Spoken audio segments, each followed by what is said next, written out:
Alright, magandang gabi na ho sa lahat natin ng mga viewers Luzon, Visayas at Mindanao all over the world. Welcome naman sa ating panibagong video, panibagong reaction, mga ka-action, mga kakampeng. So may gusto lang ho ako na i-share ho sa inyo. Hindi ko po alam kung sinasadya ba ito ni Sara Duterte or hindi niya talaga alam kung ano ang ibig sabihin. Alam naman po natin, sinasabi ng mga supporters nila na DDS, si Sara daw ang pag-asa ng Pilipinas kapag manalo daw ho ito sa pagka-presidente sa 2028. Pag-asa nga ba o magmukhang katawa-tawa ang Pilipinas kapag siya ang maging presidente? Kasi ho dito, lutang na lutang ho mga ka-aksyon, mga kakampeng. Dati-dati sinasabihan nila si former Vice President Leni Robredo, ngayon Mayor ng Naga City, na lutang daw. Eto, anong masasabi nyo dito? Ilutang din pala ang iniidolo ng mga DDS. Partida po, di ba? Abogado ho ito at Vice President ng Pilipinas. Di ba? O eto, panoorin po muna natin at pakinggan. In the NDFL Cup, they are only about ano yung meaning ng LCAC? And local armed conflict. And local community and conflict. And local, there, LCAC. Nakalimutan ko yung sagot ko. Sandali. I cannot explain that you, as I said,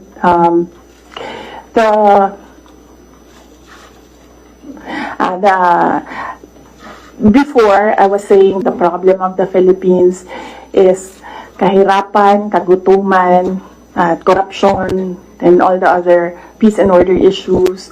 But so I will not help them solve the problem.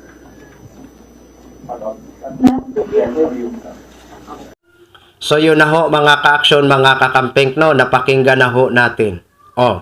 Anong masasabi nyo mga DDS? Yan ba ang sinasabi nyo na pag-asa ng Pilipinas?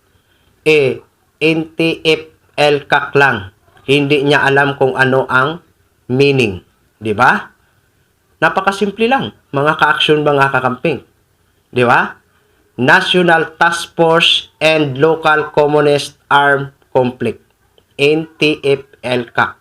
Di ba? Pero dyan, nagkanda bikos-bikos na. Nagkanda bikos-bikos na. Di ba? Ano na mga DDS? Yan ba ang sinasabi nyo na pag-asa ng Pilipinas? Yan nga ang sinasabi natin. Kaya ba kaya ni Sara Duterte pamunuan ang Pilipinas? Kaya ba ni Sara Duterte na harapin ang mga malalaking leader kapag mga may mga conference sa ibang-ibang bansa? Kung ganito pa nga lang, NTFL CAC, halos hindi niya na alam kung ano ang meaning. Ano bang nito? Ano bang layunin nito, mga ka-aksyon, mga kakampeng? Okay, ayon dito sa website natin na basahin lang natin ha. Para na sa ganun malaman natin kung ano nga ba talaga ang layunin ng National Task Force and Local Communist Armed Conflict. Ito ho mga ka-aksyon, mga kakampeng. NTFL CAC, para sa National Task Force to End Local Communist Armed Conflict, isang katawan ng gobyerno ng Pilipinas na itinatag noong 2018. Sa pamamagitan ng Executive Order No. 70, gumagamit ito ng whole of nation na diskarte upang labanan ang insurhensa sa pamamagitan ng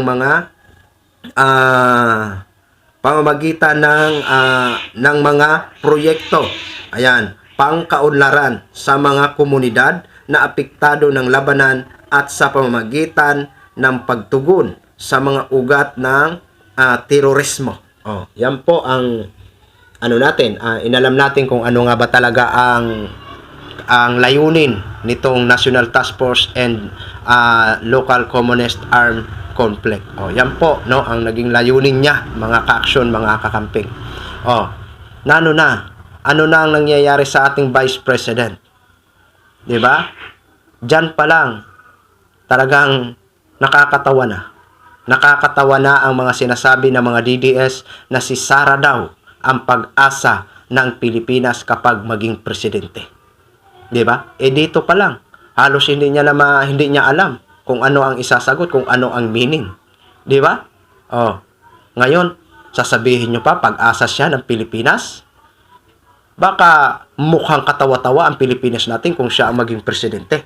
'Di ba? So yun lang ho mga ka-action, mga kakamping no. Gin-share ko lang ho sa inyo yan. Maraming salamat po sa ating mga viewers Luzon, Visayas at Mindanao all over the world. Ako po ang inyong lingkod, si The Action Man. Good evening, everyone.